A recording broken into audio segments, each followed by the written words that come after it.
Hello and welcome to Merlin's Magic. Now, Merlin, he had a very deep connection to natural philosophy, and this is because he spent some years as a madman in the wilderness. While he was in this state, he healed his mind and he gained a very deep understanding of philosophy and natural wisdom. The Western concept of magic and the occult theory and philosophy, well, they were influenced greatly by Merlin's brand of thinking and magic. Natural philosophy is traditionally considered the encompass to a wide range of subjects that are often included in the physical sciences. Natural philosophy was considered a study of nature and obviously the natural universe, the physical universe, and its laws and effects. It is considered the precursor to natural science. Merlin's natural philosophy came about as he studied nature, as well as sort of observing physical and metaphysical laws. He expressed his understanding in 7 principles of magic. 7 is often chosen because it's a symbolism. It's a stoic, I guess. Number 7 is very prominent in a lot of magical theories and magical principles. When it comes to Merlin's magic, it's considered the only sovereign number. So, what are these 7 principles? Principle 1. Reality is how you think it. Depending on your view, the water in the glass can be half full or half empty. It can be both. Or you may see the glass as something that exists without sort of categorizing or labeling the amount of water inside it. If you have planted crops, well, you want the crops to receive rain. But if you planned a picnic, rain might not be seen as such a positive thing and rather something that messes up the occasion. Depending on your perception, goods, desires, you see things in different ways. We all do. Your experiences will be determined by what you think and believe in. Your reality will be very different if you feel fear, worry, or anxiety, or happen as opposed to feeling confident, trust, and excitement in your partnership with life. Positive thoughts or feelings will attract more of the same, while negative thoughts and feelings will narrow your window of perception and you will start to see everything through this lens. Not a good lens to see it through. This brings a lens of negativity into our life. All systems are arbitrary, and ordinary reality is merely, let's say a shared dream. As Henry Ford said, whether you think you can or you think you can't, you're right. Principle 2.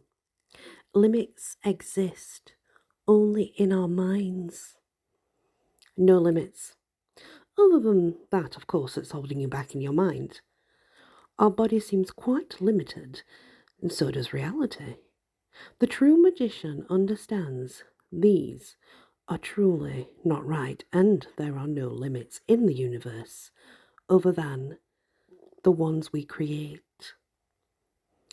You have to allow your mind to broaden. You have to remove limits from the body, and to remove them from the mind, well, vice versa. You have to do both. This is why some magicians can perform extraordinary feats of magic, such as walking on water, walking through walls, levitating or disappearing. The problem is, we are conditioned from birth, well, from as way back as we can sort of remember, I guess, to have these limits. Our DNA creates this subconscious thing. It's genetic material, and it's linked and shared in the human mind. They exist because we believe in them. You have to delete the limitation of the mind in order for these limits to simply disappear. It takes time to change beliefs, especially in your mind. They're ingrained in us and they make deep imprints. You have to expand the mind. Limitations then will become less. Principle 3. Energy goes where attention flows. This is a very common understanding in a lot of magical circles and communities. Place your intention upon something and the energy flows to the area in which you're paying attention to. I mean, it's common sense, right? When you place attention in your normal, everyday, physical reality, you will be sort of sustained in a way, but let's go sort of further than that. You see, it's okay to work on our healing, and we can sit there and sort of, the intention for us to heal is there, but this takes a really, really deeper sense of attention. It has to go past that, you know? You have to stay in the reality solely, but you have to change it in every area. You have to shift your mind's attention to a new pattern, a new focus, a new reality. Energy goes where you place your attention and your mind. It's not just about thinking it, guys. It's about taking it and letting it flow to that area. I mean that you can do that by any means necessary. Some people use their hands and they call these healing hands, for example. Principle 4. Power is only possible in the now.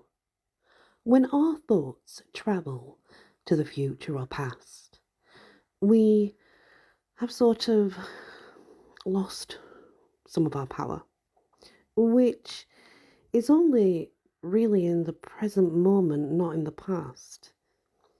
And unfortunately, when we get to a magician's point of view, past, present, future, the now, it's all integrated. There is neither, let's say, past, or there is neither future, or everything has to be in the present. You have to bring things from the past to the present, things from the future to the present. And it's really hard to change that way of thinking, you know. It can be quite difficult. Many beginner magicians, they get frustrated and overwhelmed by their past beliefs, actions, and emotions. This will put limits already into this present moment. Many mages allow the past beliefs and emotions to affect how they act in the now, even though those situations are many years ago. Your environment and circumstances are the direct reflections of your emotional and mental position right now. So we allow our beliefs and emotions to continue to affect us because we haven't cleared them from our system. And affecting us it does, usually in a negative way. The best thing to do is to turn them into a positive. So when they affect you in the now, they're doing it in a positive manner. Very important. It's a big change. You have to sort of change how you think and what happened in the past and turn it into something quite positive. Principle 5. Love is the basic unit of the universe. Love, not as a human emotion, but as a fundamental unit of source energy. It makes up the universe. It weaves it all together. No judgment, no fear, no anger, no criticism. We have to get rid of all this, no romantic betrayals, because love is a frequency. It enables us to drop judgment and be frequent in our energy flow of love into whichever we want to give it to. That's the place where we have to get out all the negativity we think of people, like, you know, getting rid of all that fakeness that, let's say, one looks at someone and pretends to like them but doesn't really. That's because you've created a barrier and you're not seeing the person as a whole. Not that every person is nice, of course, that's not what I'm saying. But I'm talking about a love that goes deeper. It is the core of the emotion. More like the love of what you would feel for something very important in your life. Something that you know is never ending and will continue. Principle 6. The inner is the place of power. Power doesn't just come from crystals or a tarot deck, things like that. We also have the power that is deep within us.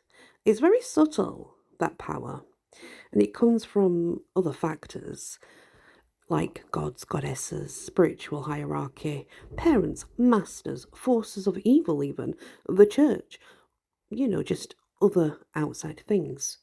Humans are taught that power is somewhere else. Your genes, they have power over you, correct? No, not at all. But we are taught they do, and that's the issue. Fake has power over you. Fate has power over you? No. Again, something we're taught, not something that happens. We can absolutely change that. We can change everything about ourselves if we just put the time into what we do. It's another thing that needs to be changed internally and externally. And finally, principle 7. All systems and ways are arbitrary. Every problem has many unique solutions. The way that we look at things is we have to change the solutions. Sometimes this means we have to change the systems in our daily lives in order to sort of bring about the changes we need to go forward. It's a frame that we're going to build, something that works best for you. Don't get stuck in a system. Work your way out of that system. Create goals and achieve these goals. You have to determine the end. Peace is very important because peace, well, it creates more peace. The magical practitioner is deeply practical and will always ask themselves, what works best for me?